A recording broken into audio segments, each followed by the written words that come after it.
You're looking at a place in the United States without a single drop of drinkable water. Every ounce of safe water in Sand Branch is brought in from outside the town. It's not really humane that this little city of Sand Branch, so close to downtown Dallas, doesn't have running water. In its 142-year existence, Sand Branch has never had running water. And now, the well water, which used to be the life spring in this mostly black town, is contaminated. The result has been a steady drain of residents. So a place once home to hundreds only has dozens now. There'd be a lot of people come back to this neighborhood if they had water. The few remaining continue waiting to secure the win residents have spent decades fighting for, getting water flowing into Sand Branch. They're not asking you for anything free. They're asking you for a water bill. Hey fam, I'm Imayan, and I traveled to Sand Branch, Texas to tell you the story of how this developed nation is more likely to fail to resource Black and brown communities. I'm driving to a town less than 15 miles south of downtown Dallas on a chilly winter morning. Already I've had more simple interactions with water in the first hour of my day than any of Sand Branch's residents have had in the town's entire history. And that resonates with me. How do you get water to your animals? With the well, with the water hose. Come here, I'll show you. I tour Vincent Offord's business to see how he manages to care for his cows, horses, and hogs in a place without running water. It's what pumps the water to the hose over there. It comes all over here. I bring the water all over here. That one hose do a whole deal water, horses and all. Water all everything. Big Shine, as Vincent is known, is a son of Sand Branch who no longer lives here, but visits the unincorporated town several days a week. His property is one of the few with a working well. I got water. Some people have to haul water. They come to me to get water for the animals, and I let them have water, The problem with Sand Branch isn't only that it doesn't have a municipal water system. It is also that its groundwater is contaminated. But that doesn't stop Big Shine from trying to convince me to drink it.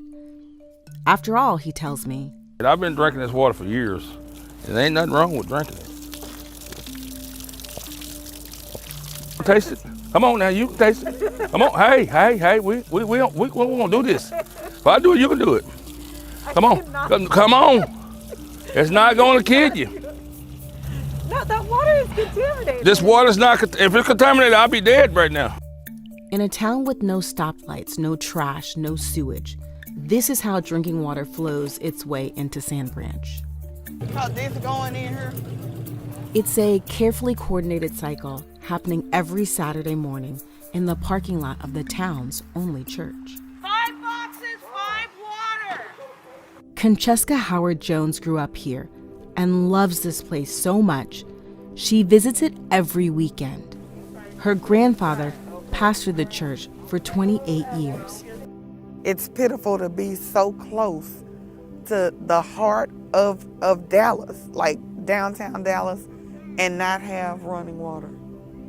Like the people, if Sand Branch only had 2 people, they still have the same right to have water as Dallas that has 5 million people, right?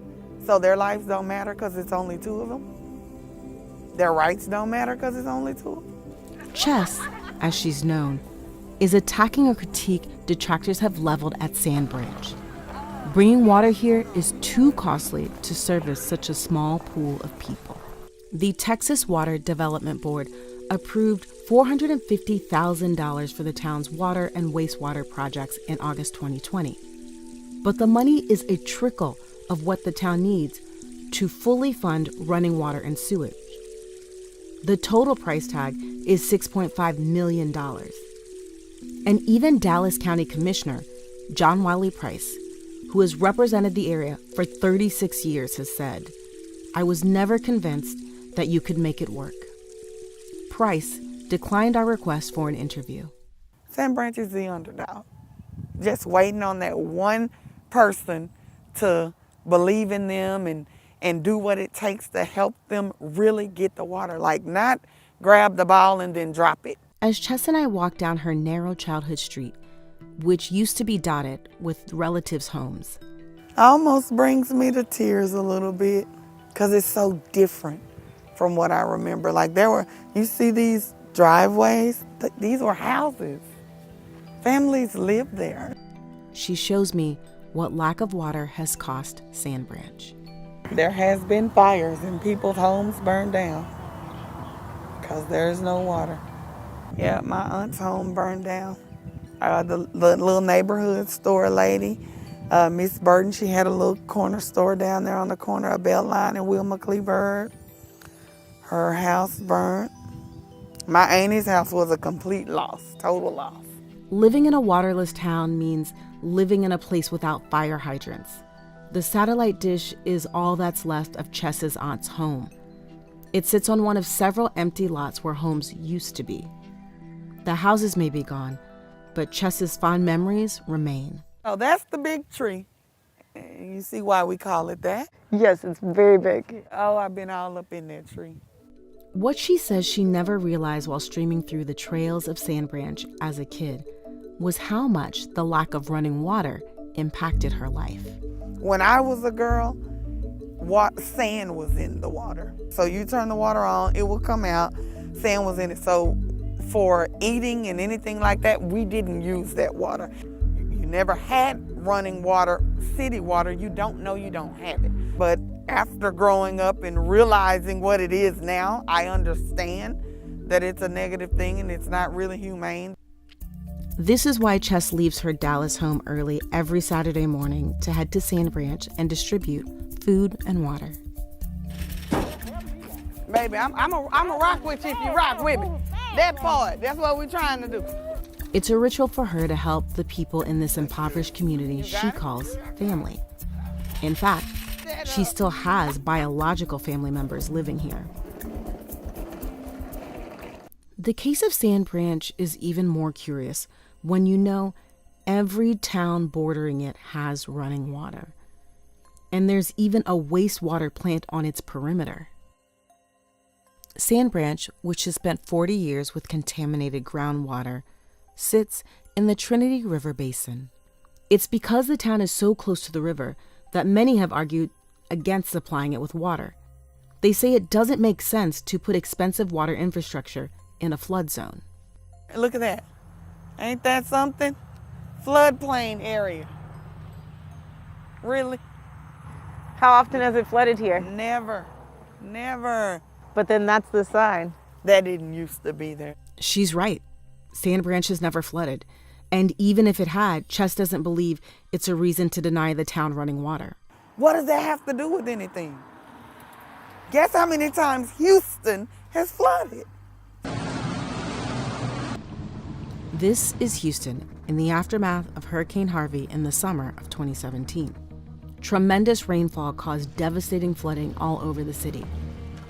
A major flood hits Houston about every 2 years. We didn't expect it to be that bad. We didn't expect it to hit as many people as it did. And like I said, driving around this neighborhood, you can just see how many people got devastated. And nearly 30 damaging floods have happened in the Houston area. It's cost the region hundreds of millions of dollars in the last 70 years. And Houston still has running water.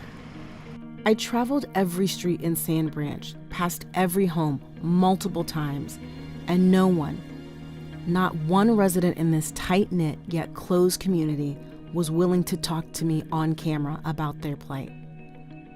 Outsiders had been to this town several times before. They've written articles about it and had local news stories on it. The Sand Branch community's fight has been getting a lot of attention. Dallas County Judge Clay Jenkins brought several groups together for the second time Wednesday to discuss strategies. But none of the attention has resulted in an actual water system for Sand Branch. So, if you've been constantly told no by a million different people that have no relation to you, no connection, the next person that comes, the mentality is I'm gonna get the same result, right? So if 50 reporters came through here saying, we're gonna get you water, we're gonna make it happen, and I've interviewed with all of those and I still don't have water, it's discouraging. So no, they don't want to talk to you. And in their minds, we'll continue doing what we've been doing, surviving how we've been surviving. Race is the strongest indicator of whether or not an area will have access to water and sanitation. Communities of color, like Sand Branch, are more likely to lack water access than white neighborhoods. Poverty is also a reliable bellwether. A formerly enslaved black man from Louisiana founded Sand Branch with 11 other freedmen in 1878. On at least 2 occasions, residents have been offered buyouts to leave this place. Many have rejected such offers. They own their homes. Those who accepted discovered how little they really were receiving. My mother was given $14,000. Was that enough? Absolutely not. It was a house. You gave her $14,000 to tear my house down. How many times can you pay your mortgage with that $14,000? 14. That's a year and 2 months. Now what does she do? I've heard that some people got $800, $600, but I can't tell you if that's factual because I didn't see the paperwork. There are still small children living here, being raised in a digital world without the 19th century technology of indoor plumbing. My hope is that Sand Branch will one day have water again and flourish like the fabulous community I know it to be. Many residents told me they felt like they were being pushed out. Their commitment to Sand Branch, Texas, shows no signs of evaporating. The community of Sand Branch, they feel like people look at them as like, woe is me, like look down on them. It's not that kind of community. It's a proud community. So I hope and I pray that people will get that message if they don't get anything.